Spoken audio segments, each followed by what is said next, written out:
We hear it time and time again. Fighting crime in Detroit is the top priority. But despite the cries for change, the violence in the city is an increasingly alarming situation. And tonight, police are investigating another triple murder. This one on the west side. A 22-year-old woman and two men in their 30s were killed on Philadelphia near West Grand Boulevard in Linwood early this morning. Then there's the barbershop shooting that happened just 24 hours ago on 7 Mile on the city's east side. 3 killed, 6 injured. Glenda joins us now with 2 special guests to discuss this senseless violence. Glenda? Yeah, Jeff, Joanne, I'm joined now by Ellis Stafford, who is Operations Director of the Detroit Crime Commission, and retired DPD Lieutenant William Peterson, who spent nearly 20 years in homicide on the streets, seen each other out there on the streets a few times, Mr. Indeed, Peterson. we have. Thank you both for being here. And I'm going to start with you, Ellis. You know, you see the triple shooting on the west side and 9 shot on the east side. DPD still saying crime is down 13%, but why does it feel like it's getting worse? That's because these are sensational events. It's not every day you're going to get 9 people or 10 people shoot. Here in Detroit, what you see, it's not a lot of people doing a lot of shooting. It's a few people doing a lot of shooting. So these events, which are horrible in scope, but they're so attention drawing, they draw so much attention that it does overshadow the fact that crime is probably down.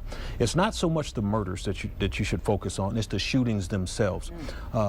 It's the non-fatal shootings and fatal shootings, but if Chief Craig is successful in driving shootings down, the murders will go down as a matter of nature.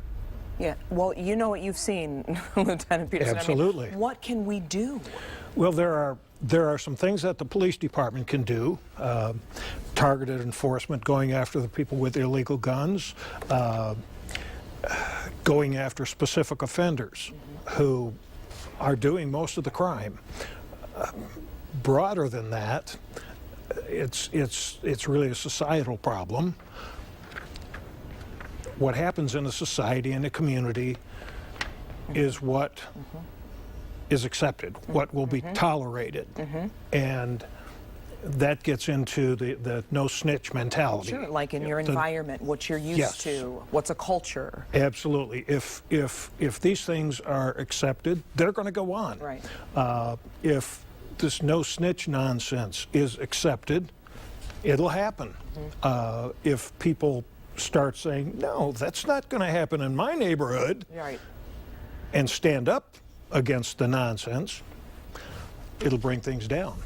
Well, you know, a lot of people out there will say, you know, oh, I'm scared of Detroit. I don't want to go into Detroit. And it grinds our axe, the people who really love the city, because there's so much rich history in it. You don't want people to be afraid.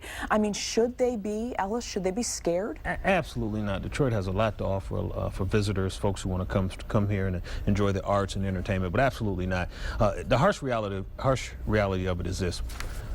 Some folks put themselves in positions where they shouldn't be. You are at a crap game in a barber shop.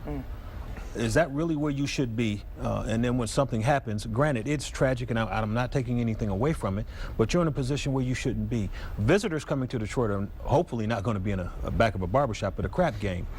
Visitors coming to Detroit are not going to be in a house where some kind of revenge killing, and granted, I don't know all the details, but when you shoot 3 people in the head, execution style, it's probably safe to say our visitors coming to this city are not going to be in those situations where that type of crime is going to affect them. Absolutely not. Come to Detroit, enjoy yourself, just be careful when you're here, be cognizant of your surroundings. That would be my advice to folks coming to Detroit.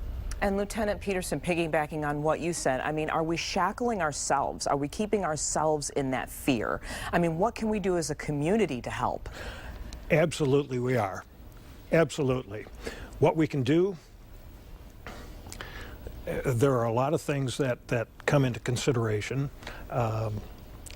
Family structure, the education of the kids, teaching them right from wrong. It's not an overnight solution, but those are some of the things that have to be addressed before many things are going to improve. All right. Well, Lieutenant Peterson, thank you so much. Thank you. Ellis Stafford, I appreciate your time, sir. Pleasure. Okay. Jeff, Joanne, we're going to send it back over to you. All right. Thank